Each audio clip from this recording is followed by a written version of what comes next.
स्नेहा का सपना था कि उसे कोई बहुत ज्यादा समझदार और स्मार्ट पढ़ा लिखा लड़का मिले, लेकिन कहते हैं ना, जो भाग्य में होता है होता वही है। देख, मैं साफ कह रही हूँ, लड़की के बाप के पास भर भर के पैसा है। अरे एक बार लड़की ने तुझे पसंद कर लिया तो समझ के पैसे की तो नदियां भर जाएंगी, लेकिन फिर भी तेरी प्यास नहीं बुझेगी बेटा। अरे माँ, फ्रिज में मैंने 2 बोतल पानी की रखी है, और कैसे प्यास बुझेगी? अरे 5वीं फेल, मैं बात कर रही हूँ पैसों की प्यास की। तू गवाह नहीं समझेगा इस बात को। बस तुझसे लोगों की नौकरी करवा लो।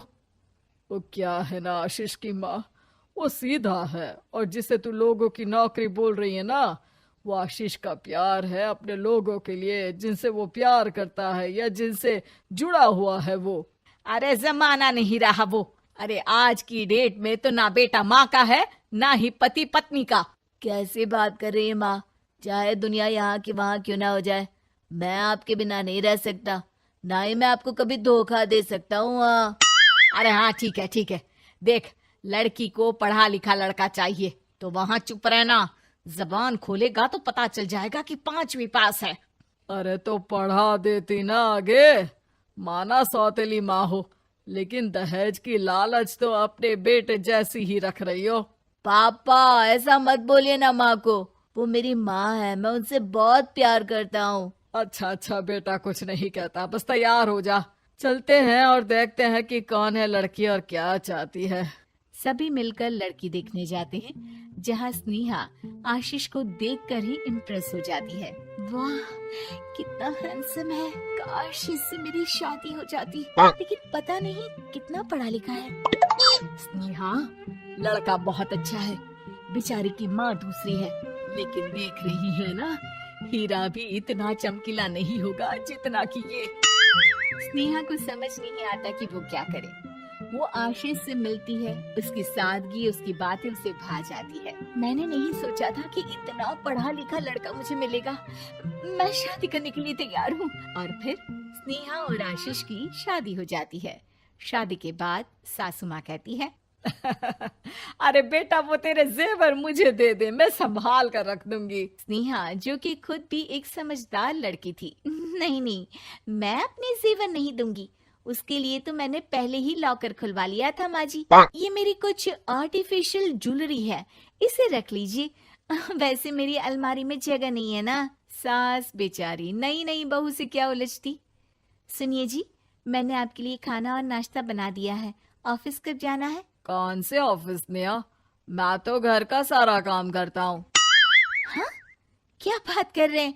इतना पढ़ लिख कर आप घर का काम क्यों करते हैं? कितना पढ़ लिख कर? मैंने तो सिर्फ 5वीं तक पढ़ाई की है। तभी वहाँ सास आ जाती है। अरे 5वीं तक भी पढ़ लिया तो समझो मेरी कृपा से, वरना तो जो इसके लक्षण थे ना, क्या बताना। अच्छा आशीष, जरा बाहर जा और भाग कर टूथपेस्ट लेकर आ, सुबह से मंजन नहीं किया। और हाँ, फिर जाकर दुकान की सफाई कर देना, तेरा छोटा भाई दुकान पर जाने को तैयार हो रहा है। स्नेहा ये सब सुनकर हैरान रह जाती है। वो सोचती है कि आखिर उससे क्या गलती हो गई जो उसके साथ ऐसा हुआ। आशीष स्नेहा के पास जाता है। सुनो, तुमको तो मैंने पहली मुलाकात में ही बताया था कि। स्नेहा आशीष की बात ही नहीं सुनना चाहती है। वो जोर से चिल्लाती है, चुप रहो बिल्कुल, गंवार कहीं के।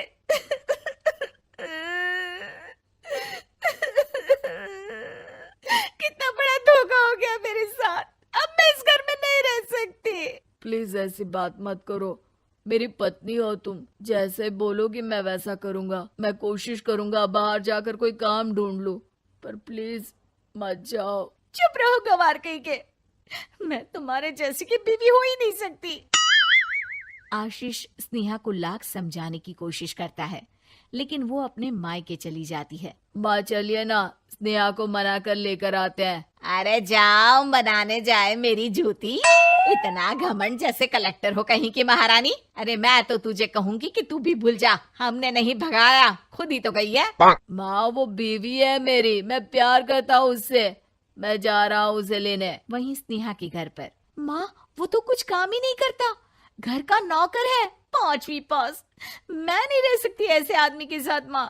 बेटा वो लड़का बहुत अच्छा है, उसकी तारीफ मैंने हर किसी से सुनी है। तेरा पति है, अब तक एक गलत माँ के साथ रह रहा था, तू संवारेगी तो संवर जाएगा। तभी वहाँ आशीष आ जाता है। मुझे माफ कर दो स्नेहा, पर प्लीज मुझे छोड़कर मत जाओ। मेरी माँ के जाने के बाद मुझे तुम्ही से सारी उम्मीद है। तुम जैसा कहोगी मैं करूँगा, पर प्लीज मेरे साथ रहो।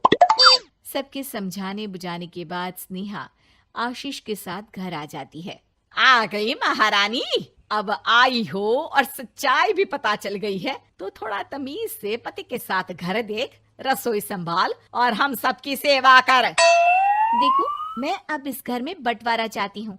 जो मेरे पति का हिस्सा है वो उसे मिले और वो आज से कोई काम नहीं करेंगे।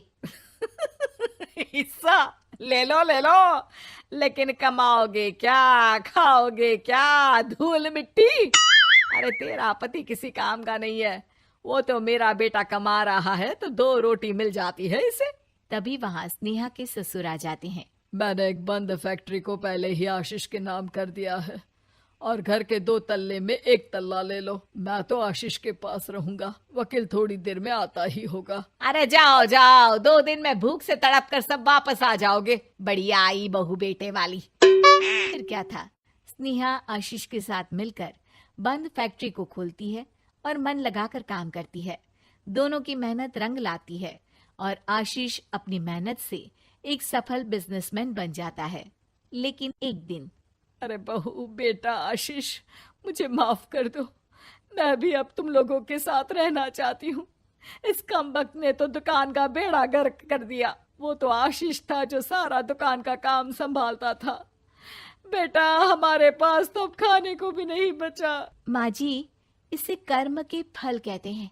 खैर, खाना है तो आपको और आपके बेटे को काम करना पड़ेगा, समझी?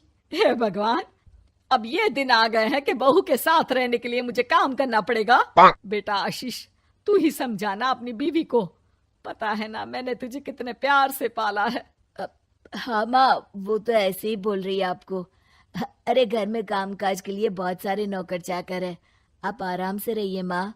स्नेहा आशीष का अच्छा और सरल सच्चा व्यवहार देखकर मन ही मन सोचती है, मेरा पति गवार ही सही, लेकिन दुनिया का सबसे अच्छा इंसान है।